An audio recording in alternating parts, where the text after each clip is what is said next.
রং তুলির ছোঁয়ায় যেকোনো সাদাসিধে জিনিসও অনেক সুন্দরে রূপান্তরিত হয়ে যেতে পারে। ঠিক যেমন আমার এই ফোন কাভারটা। এই যে ফোন কাভারটা আজকে চিন্তাভাবনা করে নিয়েছি ফোন কাভারটাকে তার লুক চেঞ্জ করে দেব।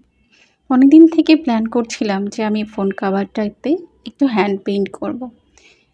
তো আসলে সময় সুযোগের জন্য কখনো বসে এটা যে করব সেই সুযোগটা মিলিয়ে উঠতে পারতাম না। এজন্য আজকে প্ল্যান করে বসেই পড়েছি যে ফোনটাতে আজকে নতুন একটা লুক দিয়েই ছাড়ব। তো শুরুতেই আমি হোয়াইট কালারটা করে নিয়েছি। হোয়াইট কালারটা করে নিলে কী হয় তাতে হচ্ছে পরের যে কালারটা দেওয়া হয় কালারের সৌন্দর্যটা বেড়ে যায় এবং অনেক সুন্দর ডিপলি বসতে পারে।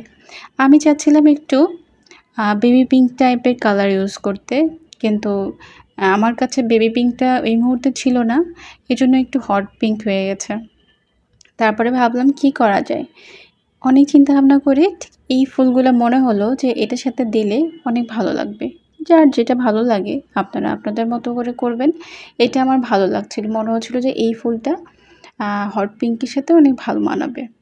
তাই আমি অনেক চেষ্টা করে এই ফুলটা করলাম। আর সবচেয়ে বড় কথা এটা আমার হচ্ছে ফার্স্ট পেইন্টিং। এর আগে আমি অনেক বছর আগে যখন হাই স্কুলে পড়তাম তখন ছবি আঁকতাম। আমি হচ্ছে ক্যালেন্ডার দেখে, দেখে মানুষের ছবি আঁকতে অনেক পছন্দ করতাম। তো এরপরে আসলে কখনো এভাবে পেইন্টিং করা হয়ে ওঠেনি। তো ফোন কাভারটা পাওয়ার পরে মনে হলো একটু পেইন্ট করি। আর আমার পেইন্টিং করতে খুবই ইচ্ছে করতেছিল অনেকদিন যাবতই। তো এইজন্য আমি কিছু রং এবং তুলি কিনে নিয়ে আসলাম। ফার্স্টেই আমি হচ্ছে আমার ফোনের কাভারের ওপর এক্সপেরিমেন্ট করে শেষ করে দিয়েছি।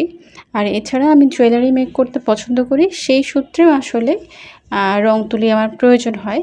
সেই কারণেই আসলে মেইনলি নিয়ে আসা। আমার ফোন কাভার পেইন্টিং তোমাদের কাছে কেমন লেগেছে বলতে ভুলবে না।